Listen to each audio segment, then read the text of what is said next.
Hi, I'm Rashonda Kate. This is Reading with Rashonda. We are reading The House Behind the Cedars by Charles Chesnutt. We finally finished chapter 18. That was a doozy of a chapter. We are on chapter 19 now, titled God Made Us All. And it looks like we're getting back to Rena. I was wondering if we were ever going to get back to her. So here we are. We're not going to finish this chapter in one reading. It's conceivable we'll finish it in two, but I don't know what might get interesting to me and what tangents I might go off on. So I'm making zero promises. All right. The House Behind the Cedars by Charles Chesnutt, Chapter 19, God Made Us All. Let's begin. Rena was convalescent from a 2 weeks illness when her brother came to see her.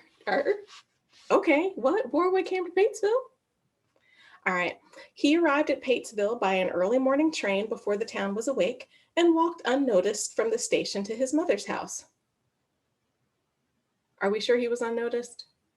I'm just saying, somebody usually sees something. Anyway, his meeting with his sister was not without emotion. He embraced her tenderly, and Rena became for a few minutes a very Niobe of grief. Oh, it was cruel, cruel, she sobbed. I shall never get over it. I know it, my dear, replied Warwick soothingly. I know it, and I'm to blame for it. If I had never taken you away from here, you would have escaped this painful experience. But do not despair. All is not lost. Tryon will not marry you, as I hoped he might, while I feared the contrary. But he is a gentleman and will be silent. Come back and try again.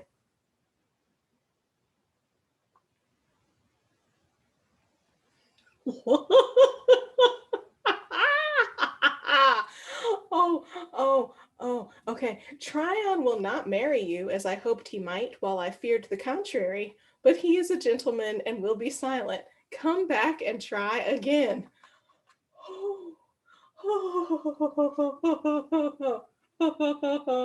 What an experiment. He is playing on his sister. Oh my goodness. And what level of trust does he have in Tryon to think Tryon is never going to tell anybody? I doubt this is a secret Tryon's taken to his grave. Now, I can understand believing Tryon won't in any malintent tell anyone, but to think that it is never going to escape his lips in conversation, to think like he may never be drunk and say something, or I just, wow, come back and try again. Okay. Oh, all right. I'm going to keep reading. No, John, I couldn't go through it a second time. I managed very well before when I thought our secret was unknown, but now I could never be sure. I am with her. It would be borne on every wind for aught I knew, and every rustling leaf might whisper it. The law you said made us white, but not the law nor even love can conquer prejudice. Oh, wow. Let's read that again. The law you said made us white. And we read all about that South Carolina law. The law you said made us white, but not the law nor even love can conquer prejudice. Whew. If love can't conquer prejudice, I really don't know what can. The law can help. The law can make it illegal to do or not do certain things to certain people. But if love can't conquer prejudice, mm, but we are not without hope. We are not without hope. We have Jesus, and Jesus is hope for everything. And all right, I'm gonna keep reading. That just broke my heart, kind of. Let even love can't conquer prejudice. Now I don't know that Tryon really loved her. Um, he might have. I don't know. I mean, he's not even real, right? I was about to say I'm not in his head. They get very real to me, but I'm not really sure he loved her. I don't know. He knew her well enough to love her. Got a thing on my shirt. Oh, wow. Can love conquer prejudice? What do you think? What can conquer prejudice? If not love, is prejudice unconquerable? He spoke of my beauty, my grace, my sweetness. I looked into his eyes and believed him, and yet he left me without a word. What would I do in Clarence now? I came away engaged to be married, with even the day set. I should go back forsaken and discredited. Even the servants would pity me. She makes a good point. She left there engaged and she's going to come back with Tryon having thrown her off. I mean, that happens to people, but particularly in this society, how do you regroup from that? She is a woman, not a man. Not saying that women aren't capable, but their situation in society at that point was very male dominated. What was she to do? What was she to do? And John didn't think of any of that as a man, and he wouldn't. Oh, okay, we're clearly not going to make it through this. I'm still on the first page. Little Albert is pining for you, suggested Warwick. Oh, come on, my son wants you. Do it for the kids. Little Albert is pining for you, suggested Warwick. We could make some explanation that would spare your feelings. Ah, do not tempt me, John. I love the child and am grieved to leave him. I'm grateful too, John, for what you have done for me. I am not sorry that I tried it. It opened my eyes, and I would rather die of knowledge than live in ignorance. Okay, so a few things here. I do feel bad for the son because Warwick doesn't really particularly seem to care for him much. And if Rena goes back to being black and never passes for white, she'll never see her nephew again, which is sad for both of them. But here, it opened my eyes, and I would rather die of knowledge than live in ignorance. I love that. I would rather die of knowledge than live in ignorance. But I could not go through it again, John. I am not strong enough. I could do you no good. I have made you trouble enough already. Get another for Albert. Mrs. Newberry would marry you, secret and all, and would be good to the child. Forget me, John, and take care of yourself. Your friend has found you out through me. He may have told a dozen people. You think he will be silent. I thought he loved me, and he left me without a word, and with a look that told me how he hated and despised me. I would not have believed it, even of a white man. You do him an injustice, said her brother, producing Tryon's letter. He did not get off unscathed. He sent you a message. Just because he didn't get off unscathed doesn't mean that he didn't leave her without a word and that he didn't feel hate in his heart toward her, which is why I'm like, I don't think he really loved her. If he could all of a sudden hate her. Now, the phrase, there's a thin line between love and hate, I actually get that. But real love doesn't immediately turn to hate like that. And okay, she does him an injustice. He wrote her a letter. Ooh, he wrote her a letter. But Rena's making a lot of good points here. He may have already told a dozen people. Of course, he may have already told a dozen people. We don't know what people are going to do. People are unpredictable. All right, I'm going to keep reading. I'm going to try to, stay on a good path here. She turned her face away but listened while he read the letter. He did not love me, she cried angrily when he had finished, or he would not have cast me off. He would not have looked at me so. The law would have let him marry me. I seemed as white as he did. He might have gone anywhere with me, and no one would have stared at us curiously. No one need have known. The world is wide. There must be some place where a man could live happily with a woman he loved. She's like, if he loved me, he would let the law of the land that says I'm white be the law of his heart. And if he was worried about people, he could have gone anywhere in the world to be with the woman he loved. I know that's right. Yes, Rena, there is. And the world is wide enough for you to get along without Tryon. Okay, he's right about that too. For a day or two, she went on, I hoped he might come back, but his expression in that awful moment grew upon me, haunted me day and night, until I shuddered at the thought that I might ever see him again. He looked at me as though I were not even a human being. I do not love him any longer, John. I would not marry him if I were white or he were as I am. Heartbroken? Black? Not sure what she means. He did not love me, or he would have acted differently. He might have loved me and left me. He could not have loved me and looked at me so. And I'm feeling her on that. I am. She was weeping hysterically. There was little he could say to comfort her. Presently, she dried her tears. Warwick was reluctant to leave her in Patesville. Her childish happiness had been that of ignorance. She could never be happy there again.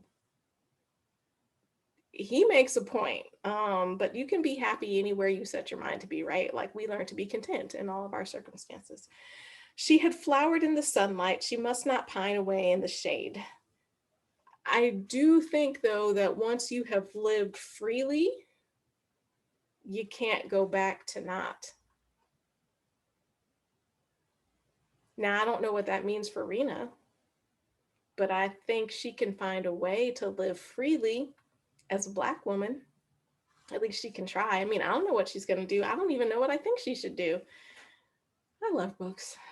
All right. Um, if you won't come back with me, Rena, I'll send you to some school at the North where you can acquire a liberal education and prepare yourself for some career of usefulness. You may marry a better man than even Tryon. No, she replied firmly, I shall never marry any man, and I'll not leave mother again. God is against it. I'll stay with my own people. God has nothing to do with it, retorted Warwick. God is too often a convenient stalking horse for human selfishness. If there is anything to be done, so unjust, so despicable, so wicked that human reason revolts at it, there is always some smug hypocrite to exclaim, it is the will of God. Wow, okay, that's a harsh speech, especially from the same person who was like, God made me a white man, he must want me to live as one. All right, so I'm continuing. God made us all, continued Rena dreamily, and for some good purpose, though we may not always see it. He made some people white and strong and masterful and heartless. He made others black and homely and poor and weak. Oh, let's read that again. He made some people white and strong and masterful and heartless. So this is saying basically, it's not saying that some people are white, some people are strong, some people are masterful, and some people are heartless. It's saying some people are white and they are also strong, masterful, and heartless. And he made others black and homely and poor and weak. Again, this is not saying some people are black, some people are homely, some people are poor, and some people are weak. It is saying some people are black and therefore they are homely, poor, and weak. Whoa! Mm. And a lot of others poor, white, and shiftless, smiled Warwick. He made us too, continued Rena, intent upon her own thought, and he must have had a reason for it. Perhaps he meant us to bring the others together in his own good time. A man may make a new place for himself. A woman is born and bound to hers.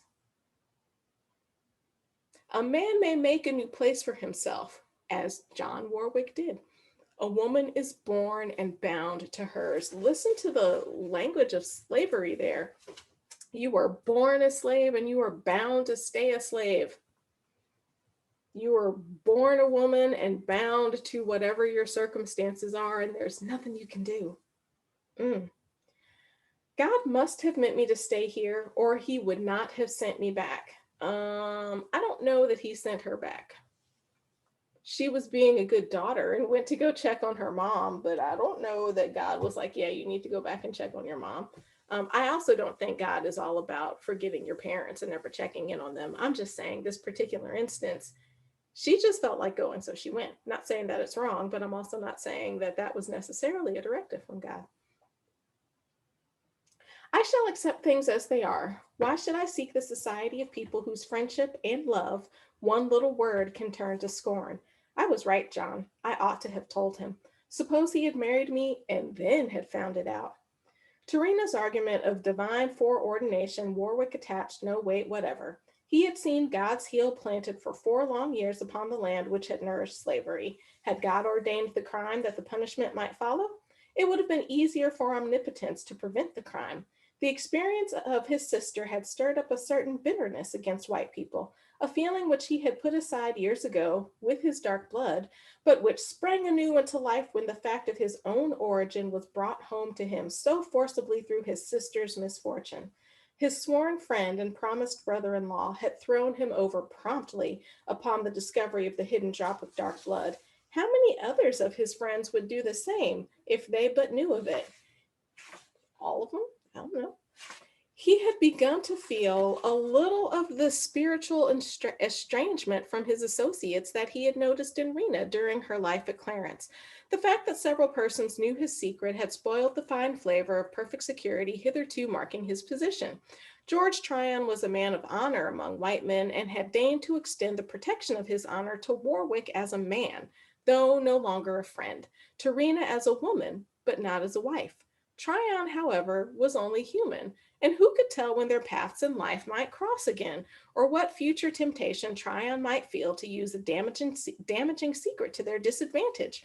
Warwick had cherished certain ambitions, but these he must now put behind him. In the obscurity of private life, his past would be of little moment. In the glare of a political career, one's antecedents are public property, and too great a reserve in regard to one's past is regarded as a confession of something discreditable. Frank, too, knew the secret, a good, faithful fellow, even when there was no obligation of fidelity. He ought to do something for Frank to show their appreciation of his conduct. But what assurance was there that Frank would always be discreet about the affairs of others? Judge Straight knew the whole story, and old men are sometimes garrulous. Dr. Green suspected the secret. He had a wife and daughters. If old Judge Straight could have known Warwick's thoughts, he would have realized the fulfillment of his prophecy. Warwick, who had builded so well for himself, had weakened the structure of his own life by trying to share his good fortune with his sister. Yes, he did. Didn't we tell him that at the beginning of the book? Yes, we did. Yes, we did tell him that at the beginning of the book. I don't know how long I've been reading, but I think I'll stop here because there's a lot to ponder about Warwick and his revelation about how his life is turning out and how he can't really trust people to keep his secret. He's beginning to realize he never should have told anybody his secret, bringing Rena with him through a horrible wrench in his plans. I'm not saying you shouldn't take care of your sister. I'm just saying, why didn't he think of that before he reached out to Rena? But also, I keep having in the back of my mind, they could just move. Like, why stay in the South anyway? I get there was the law in South Carolina that you're legally black, but like, move. Go to Illinois or New Hampshire or go west, for real west, like places that weren't even states yet. Go to California, go to Utah, go to Oklahoma. I'm fond of my home state. Particularly at this time, go say you're a lawyer, hang up your shingle, say this is my sister, and there are not going to be a ton of people looking into that. Go do it. I mean, maybe they'll think about that. I don't know. So anyway, I'm Rashonda Cade. This is Reading with Rashonda. We are reading The House Behind the Cedars by Charles Chesnutt. Until next time.